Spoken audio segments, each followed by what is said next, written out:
Friends, आज मैं आप लोगों को ट्रांसलेशन के बारे में बताऊंगा। ट्रांसलेशन जो कि मैं आपको पैसिव में भी सिखाता रहा हूं और उसके पहले भी मैंने वीडियो लेक्चर दिए हैं ट्रांसलेशन के बारे में, लेकिन आज मैं उस वीडियो लेक्चर को देने जा रहा हूं जिसको मैंने अभी तक पैसिव में बताया है। पैसिव उसकी बनती ही नहीं है और ना ही अभी इसका कोई वीडियो लेक्चर आया है। तो आज मैं आपको प्रेजेंट परफेक्ट कॉन्टिन्यूअस टेंस यानी परफेक्ट कॉन्टिन्यूअस टेंस के बारे में बताने वाला हूँ। इसमें आपका प्रेजेंट परफेक्ट कॉन्टिन्यूअस टेंस आज कवर किया जाएगा। और प्रेजेंट परफेक्ट कॉन्टिन्यूअस टेंस जो कि नॉर्मली आपने क्लासेस में सीखा होगा, हैज़ बीन हैव बीन के साथ वर्ब की फर्स्ट फॉर्म में आईएनजी लगा देते हैं या सिंस फॉर का यूज करके हम लोग प्रेजेंट परफेक्ट कॉन्टिन्यूअस टेंस बना लेते हैं। लेकिन आज मैं आपको ऐसे पॉइंट्स आपको क्लियर करने वाला हूँ, पढ़कर आप लोगों को थोड़ा सा ये क्लियर होगा कि और भी जो सेंटेंस होते हैं वो भी प्रेजेंट परफेक्ट कॉन्टिन्यूअस टेंस के अंतर्गत आते हैं।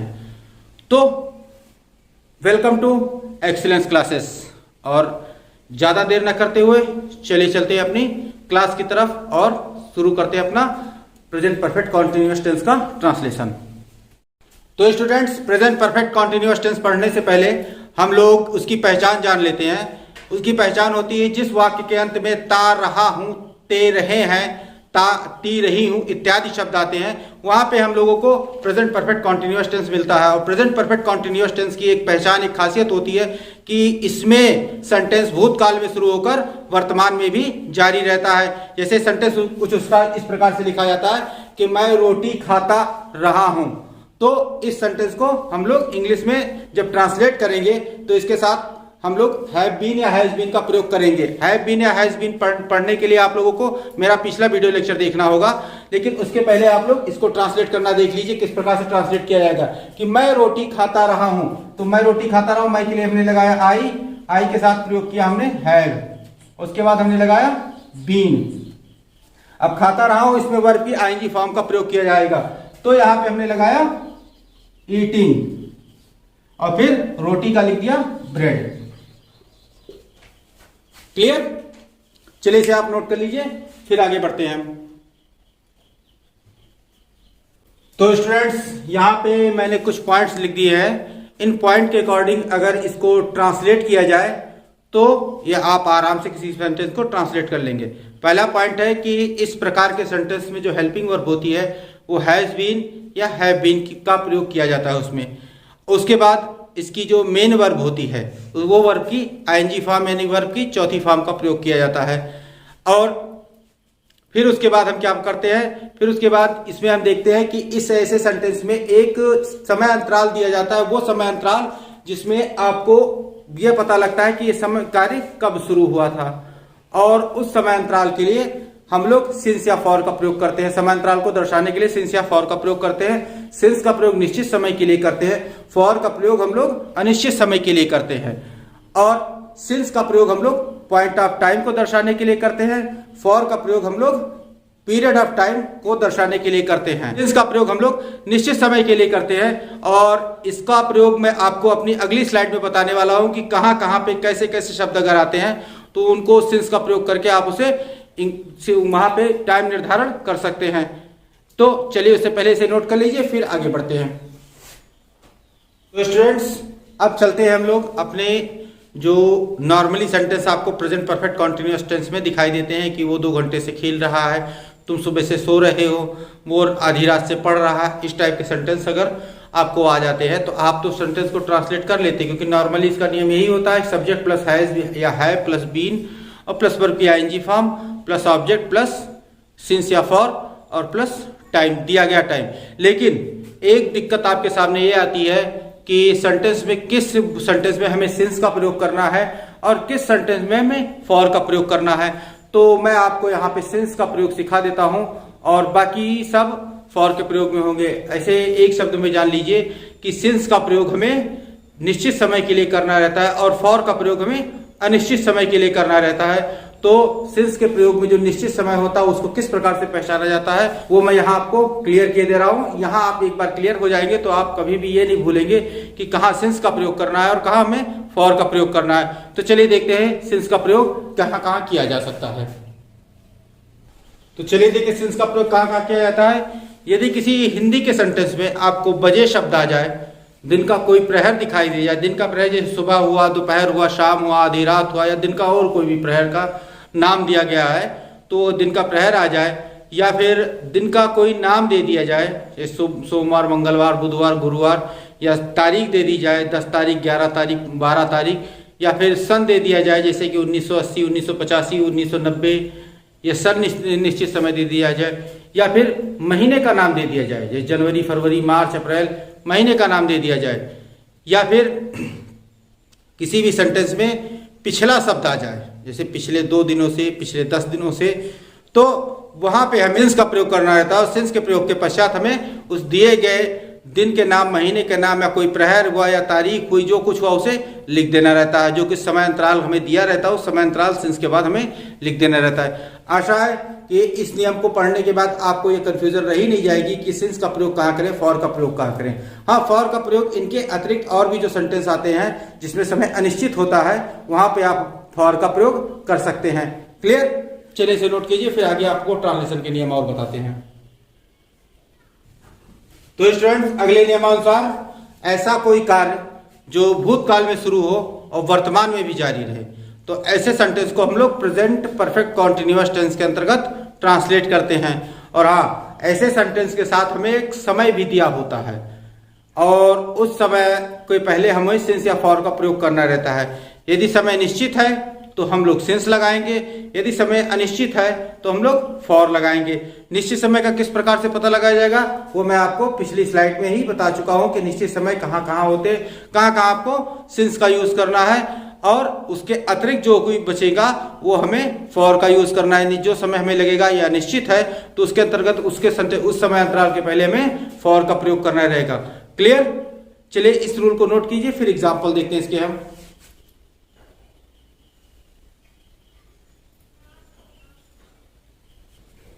तो ये जो ट्रांसलेशन है, ये जो रूल है, ये आपको present perfect continuous tense translation करने के लिए बताया जा रहा है।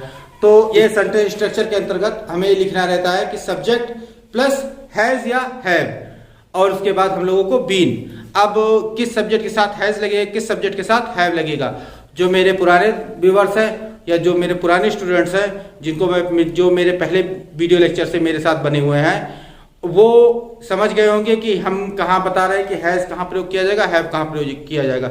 लेकिन जो मेरे नए व्यूअर्स हैं जो इस वीडियो लेक्चर में पहली बार सम्मिलित हो रहे हैं, उन सबसे मैं कहना चाहूंगा कि वो मेरे जाके पहले वीडियो लेक्चर को, इससे पहले जो मैंने वीडियो लेक्चर दिए हैं जो कि प्रेजेंट परफेक्ट टेंस को ट्रांसलेट करना, साथ ही साथ उसकी पैसिव बनाना बताया है, वो वीडियो लेक्चर, या उससे पहले मैंने आपके लिए एक वीडियो लेक्चर दिया था कि उसमें ऑल परफेक्ट टेंस को मैंने इंग्लिश में ट्रांसलेट करना बताया था, जिसमें सभी परफेक्ट टेंस को इंग्लिश में ट्रांसलेट करना बताया था। उसी में मैंने क्लियर कर दिया है कि किसके साथ हैज का प्रयोग होगा, किस सब्जेक्ट के साथ हैज का प्रयोग होगा, किस सब्जेक्ट के साथ हैव का प्रयोग होगा, उसे देख ले।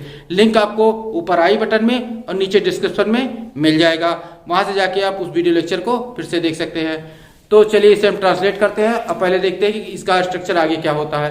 कि बीन लगाया, बीन के साथ बाद हमने वर्ब की आईएनजी फॉर्म लगाई, और उसके बाद हमने लिया ऑब्जेक्ट, जिसके लिए वर्ब हो रही हो वो उसका ऑब्जेक्ट लिया। उसके बाद हमने लिया सिंस या फॉर, सिंस लगाएंगे निश्चित समय के लिए, फॉर लगाएंगे अनिश्चित समय के लिए। उसके बाद जो समय दिया रहेगा, टाइम दिया रहेगा सेंटेंस में, टाइम। उसके बाद जो समय दिया रहेगा सेंटेंस में, जो टाइम दिया रहेगा, वो टाइम हम लिखेंगे। ट्रांसलेट किस प्रकार से करेंगे, देखिए कि वह लंबे समय से दिल्ली में रह रहा है, तो इसमें सब्जेक्ट हमारा है वह, ही लगाया। के बाद हमने लगाया हैज, और हैज के बाद हमने लगाया बीन, और फिर आ जाता है हमारा वर्ब की आईएनजी फॉर्म। रहने की आईएनजी फॉर्म क्या हो जाएगी, लिविंग। क्लियर? लिविंग। और फिर कहां पे ऑब्जेक्ट, कहां रह रहा है, दिल्ली में, इन दिल्ली। और फिर सिंस या फॉर, यानी लंबे समय से, समय क्लियर नहीं है, अनिश्चित समय है, तो यहां पे हमें क्या प्रयोग करना होगा, फॉर। और फिर लंबे समय का क्या हो जाएगा, ए लॉन्ग टाइम। क्लियर? ये हमारा इसका ट्रांसलेट हो गया कि वह लंबे समय से दिल्ली में रह रहा है। आशा है इसे समझ में आ गया होगा। चलिए इसे एक बार आप नोट कर लीजिए, फिर आगे बढ़ते हैं अगले स्ट्रक्चर की तरफ। तो चलिए चलते इसके निगेटिव सेंटेंस की तरफ। निगेटिव सेंटेंस क्या कहता है कि जो हमें सब्जेक्ट होगा, सब्जेक्ट के बाद हैज हैव का प्रयोग करेंगे और उसके बाद हम लोग नॉट का प्रयोग करेंगे, फिर बीन लगाएंगे, फिर वर्ब की आईजी फॉर्म लगाएंगे, फिर ऑब्जेक्ट लगाएंगे, फिर सिंस या फॉर का प्रयोग करेंगे, उसके बाद टाइम डाल देंगे। तो अब इसका एग्जाम्पल हमने लिया कि वह बचपन से इलाहाबाद में नहीं रह रहा है। तो यहाँ पे देखिए टाइम लिमिट जो है, इसकी टाइमिंग जो दी गई है वो निश्चित टाइमिंग है, बचपन से निर्धारित समय है कि बचपन से, ये टाइमिंग क्लियर है कि ये सही निश्चित समय है। तो अर्थात इसमें हमें सिंस का प्रयोग करना रहेगा। तो अब आप ध्यान रखिए कि वह ही, और फिर ही के बाद हमने लगाया हैज, नॉट, बीन, और फिर रहने का लिविंग, फिर कहां पे रहता है, इन इलाहाबाद, और उसके बाद बचपन से है तो सिंस लगाया हमने, सिंस चाइल्डहुड। क्लियर? चलिए इसे नोट कीजिए, फिर आगे देखते हैं। तो स्टूडेंट्स, पिछली स्लाइड में आपने पढ़ा था कि निगेटिव सेंटेंस को इंग्लिश में किस प्रकार से ट्रांसलेट करते हैं, उसका मैंने सेंटेंस स्ट्रक्चर आपको लिखाया था। अब इसमें आपको मैं बताता हूं कि इंट्रोगेटिव सेंटेंस किस प्रकार से ट्रांसलेट किए जाते हैं। जैसा कि आप लोग जानते हैं कि इंट्रोगेटिव सेंटेंस दो प्रकार के होते हैं। पहला जो हमें मिलता है वो यस नो टाइप सेंटेंस होता है, दूसरा हमें मिलता है क्वेश्चन वर्ड टाइप सेंटेंस। तो सबसे पहले हम लोग उसको यस नो टाइप सेंटेंस की जो सेंटेंस स्ट्रक्चर है उसको देखते हैं कैसे आता है। तो यस नो टाइप सेंटेंस को ट्रांसलेट करने के लिए सबसे पहले हम लोग हैज हैव का प्रयोग करते हैं सब्जेक्ट के अकॉर्डिंग। सब्जेक्ट क्या है, सिंगुलर नंबर है तो हैज लगाएंगे, प्लूरल है तो हैव लगाएंगे। तो सेंटेंस से पहले सबसे पहले हम लोग हैज हैव का प्रयोग करेंगे, फिर सब्जेक्ट लगाएंगे और फिर लगाएंगे बीन, और फिर वर्ब की आईएनजी फॉर्म लगाएंगे, और फिर उसके बाद हम लोग जो है ऑब्जेक्ट लगाएंगे, फिर सिंस या फॉर लगाएंगे, फिर टाइम लगाएंगे, और फिर उसके बाद क्वेश्चन मार्क लगा देंगे। अब कुछ स्टूडेंट्स के सामने समस्या आती होगी कि यस नो टाइप सेंटेंस को किस प्रकार से पहचानते हैं या क्वेश्चन वर्ड टाइप सेंटेंस को किस प्रकार से पहचानते हैं। तो यस नो टाइप सेंटेंस को पहचानने के लिए सबसे आसान सा तरीका है कि क्या ना शब्द जो आपको होगा, क्या, ये शब्द आपको सेंटेंस में सबसे पहले दिखाई दे जाएगा। और यदि क्या शब्द आपको सेंटेंस में सबसे पहले दिखाई दे जाए तो ये समझ लीजिए कि ये सेंटेंस हमारा यस नो टाइप सेंटेंस है, और इसमें हमें हेल्पिंग वर्ब को सबसे पहले लगा के इंग्लिश में ट्रांसलेट करना है। लेकिन यदि क्या शब्द वाक्य के बीच में नजर आ जाए, या क्यों, कहां, कैसे, ये सारे शब्द आपको वाक्य के बीच में नजर आ रहे हैं, तो उसको आप लोग समझिए क्वेश्चन वर्ड टाइप सेंटेंस है, और उन शब्द की अंग्रेजी लिखकर आप उसे इंग्लिश में ट्रांसलेट करेंगे। अर्थात ये क्या शब्द अगर वाक्य के शुरू में आ जा रहा है तो आपको हेल्पिंग वर्ब लगा के इसको इंग्लिश में ट्रांसलेट करना है, इसमें इसकी इंग्लिश व्हाट का प्रयोग नहीं करना है। लेकिन यदि यही क्या शब्द आपको वाक्य के बीच में नजर आ जा रहा है तो आप व्हाट्स लगाकर इसको इंग्लिश में ट्रांसलेट करेंगे। तो यहाँ पे देखिए कि ये क्या शब्द शुरू में आ रहा है, ये क्या बच्चे 4 घंटे से सो रहे हैं, तो यहाँ पे बच्चे है प्लूरल नंबर, अर्थात यहाँ पे हम लोग हैव का प्रयोग सबसे पहले कर लेंगे, हैव, और फिर बच्चे, हैव द चिल्ड्रेन, सब्जेक्ट हो गया, सब्जेक्ट के बाद क्या होता है, बीन, बीन हो गया, और फिर वर्ब की आईजी फॉर्म, स्लीपिंग लगा दिया हमने क्योंकि सोने की वह फॉर्म होती स्लीप, और ऑब्जेक्ट, ऑब्जेक्ट इसमें है नहीं क्योंकि स्लीप जो है इंट्रांसिटिव वर्ब है, अर्थात इसमें आपको ऑब्जेक्ट नहीं मिलेगा। तो स्लीपिंग, तो ऑब्जेक्ट नहीं मिला तो सिंस फॉर को मिलना है, तो सिंस या फॉर में से 4 घंटा, ये अनिश्चित समय, टाइम, पीरियड ऑफ टाइम है, ये समय अनिश्चित है, इसलिए हम लोग यहाँ पे फॉर का प्रयोग करेंगे, और फिर 4 घंटा, फॉर 4 आवर्स, और उसके बाद क्वेश्चन मार्क। आशा है ये सेंटेंस आपको समझ में आ गया होगा।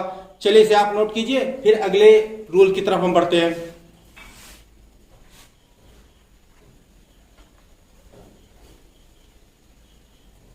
तो स्टूडेंट्स, पिछली स्लाइड में मैंने बताया था कि यदि क्या शब्द वाक्य के प्रारंभ में आ जाए तो हम लोगों को हेल्पिंग वर्ब लगा के उसको इंग्लिश में ट्रांसलेट करना रहता है, लेकिन यदि वही क्या शब्द वाक्य के बीच में आ जाए तो उस क्या की इंग्लिश हमें लिखनी रहती है। जैसे कि यहाँ इस सेंटेंस में आया है कि वह पिछले 1 घंटे से क्या कर रही है, क्या बीच में आ गया, अर्थात ये सेंटेंस हमारा क्वेश्चन वर्ड टाइप सेंटेंस है। और क्वेश्चन वर्ड टाइप सेंटेंस को जब सेंटेंस स्ट्रक्चर देखते हैं तो सेंटेंस स्ट्रक्चर उसका सेम वही सेंटेंस स्ट्रक्चर है जो पिछली स्लाइड में मैंने आपको yes no type sentence structure बता रखा था। इसमें आपको खाली क्वेश्चन वर्ड हैज या हैव के पहले जोड़ देना है, बाकी सारे जो सेंटेंस है उसको वैसे ही ट्रांसलेट कर। तो यहाँ पे हम लोग इसको ट्रांसलेट करते हैं कि सबसे पहले क्या की इंग्लिश लिखेंगे व्हाट, और उसके बाद हैज लगाएंगे क्योंकि ये सिंगुलर नंबर है, और उसके बाद ये लड़की है इसीलिए इसका सी का प्रयोग करेंगे, शी बीन डूइंग, करने की इंग्लिश डूइंग हो जाएगी। और उसके बाद ये निश्चित समय है क्योंकि पिछला शब्द आया है, और पिछले शब्द के लिए मैंने आपको पिछली 2-3 स्लाइड के पहले आपको ये बता रखा था कि आपको सिंस, अगर पिछला शब्द आ जाता है तो वहां पे सिंस का प्रयोग करना है, तो अर्थात यहाँ पे हमने सिंस का प्रयोग किया, और सिंस के बाद हम लोग पिछले शब्द की इंग्लिश लास्ट लगाएंगे, और लास्ट के बाद 1 आवर का प्रयोग करेंगे, और उसके बाद क्वेश्चन मार्क लगा देंगे। चलिए इसे आप नोट कीजिए। तो इंट्रोगेटिव निगेटिव सेंटेंस में इसमें हम लोगों को जो सेम रूल होता है वो इंट्रोगेटिव सेंटेंस का ही मिलता है। बस इंट्रोगेटिव निगेटिव में हमको करना ये रहता है कि यहाँ पे बीन के पहले और सब्जेक्ट के बाद नॉट का प्रयोग कर देना रहता है, बाकी सारे रूल्स सारे नियम हमको इंट्रोगेटिव सेंटेंस के ही अपनाने रहते हैं। जैसे यहाँ पे सेंटेंस हमने दे दिया है कि क्या तुम 2 दिन से इस पुस्तक को नहीं पढ़ रहे हो, तो यहाँ पे तुम है यानी कि हैव का प्रयोग किया जाएगा, तो हैव यू, और इसके बाद नॉट का प्रयोग करेंगे, नॉट बीन, और उसके बाद वर्ब की आईएनजी फॉर्म रीडिंग, और फिर किसको ऑब्जेक्ट, ऑब्जेक्ट यानी कि जो पुस्तक जो पढ़ने की क्रिया पुस्तक के लिए की जा रही है तो दिस बुक लगा देंगे क्योंकि इस पुस्तक के लिए है, इस पुस्तक दिस बुक, और फिर सिंस या फॉर का प्रयोग। तो टाइम देखिए, टाइम समय जो होगा टाइम अंतराल है, में समय अंतराल जो है हमारा वो समय अंतराल अनिश्चित है, अर्थात इसके लिए हमें फॉर का प्रयोग करना रहेगा, फॉर, और उसके बाद 2 दिन से, फॉर 2 डेज, और लास्ट में क्वेश्चन मार्क। क्लियर? चलिए इसे आप नोट कीजिए, फिर आगे बढ़ते हैं। अगला सेंटेंस हमारा जो Q word type interrogative negative होता है, उसमें इंट्रोगेटिव निगेटिव का जो पिछली स्लाइड में बताया गया नियम है, उसी नियम के अंतर्गत हमें केवल क्यू वर्ड यानी क्वेश्चन वर्ड को सेंटेंस से पहले लगा देना रहता है। इसका सेंटेंस जब हम लेंगे तो होगा वे 2 सप्ताह से घर क्यों नहीं जा रहे हैं, तो क्यों शब्द की इंग्लिश हम सबसे पहले लगाएंगे व्हाई, और वे है तो इस जगह पे हमें दे का प्रयोग करना रहेगा, वे है तो इसके पहले हम लोगों को हैव का प्रयोग करना रहेगा, और उसके बाद हम लोगों को दे लगाना रहेगा, और दे के बाद सब्जेक्ट के बाद नॉट का प्रयोग, नॉट लगाएंगे, और फिर बीन, और इसके बाद वर्ब की आईएनजी फॉर्म। तो वर्ब क्या है यहाँ पे, जा रहे हैं अर्थात गोइंग, तो why have they not been going, अब कहां जा रहे हैं, घर, गोइंग टू हाउस, और फिर समय अंतराल के सिंस फॉर का प्रयोग, तो 2 सप्ताह है अर्थात अनिश्चित समय है, इसीलिए हम लोग यहाँ पे फॉर का प्रयोग करेंगे, और 2 सप्ताह 2 वीक्स, और उसके बाद क्वेश्चन मार्क। क्लियर? तो स्टूडेंट्स, इसी के साथ आज का वीडियो लेक्चर समाप्त किया जाता है। आशा है इस वीडियो लेक्चर के माध्यम से आपने प्रेजेंट परफेक्ट कॉन्टिन्यूअस टेंस को बहुत ही क्लियरली समझ लिया होगा, और साथ ही साथ उसका इंग्लिश में ट्रांसलेट करना भी सीख गए होंगे। तो यदि आपको ये वीडियो लेक्चर अच्छा लगा हो और आपने इस वीडियो लेक्चर से कुछ भी सीखा हो तो इस वीडियो को आप लाइक कर दीजिए, और साथ ही साथ अपने दोस्तों को शेयर भी कर दीजिए। और मेरे उन सभी नए दर्शकों से कहना चाहूँगा कि जो मेरे इस वीडियो पे पहली बार आए हैं, जो मेरा वीडियो लेक्चर पहली बार देख रहे हैं, वो मेरे चैनल को सब्सक्राइब कर लें, जिससे कि मेरे आने वाले सभी वीडियो लेक्चर आप तक सबसे पहले पहुंच सकें। और यदि आपको कोई भी कन्फ्यूज़न है, कुछ भी डाउट्स है, तो आप नीचे कमेंट बॉक्स में मेरी अपनी क्वेरी छोड़ सकते हैं, जिसका मैं अगले वीडियो लेक्चर में निश्चित समाधान कर दूंगा। तो wait for my next video lecture, till then stay tuned with our channel, keep watching, keep learning, take care, thank you and bye.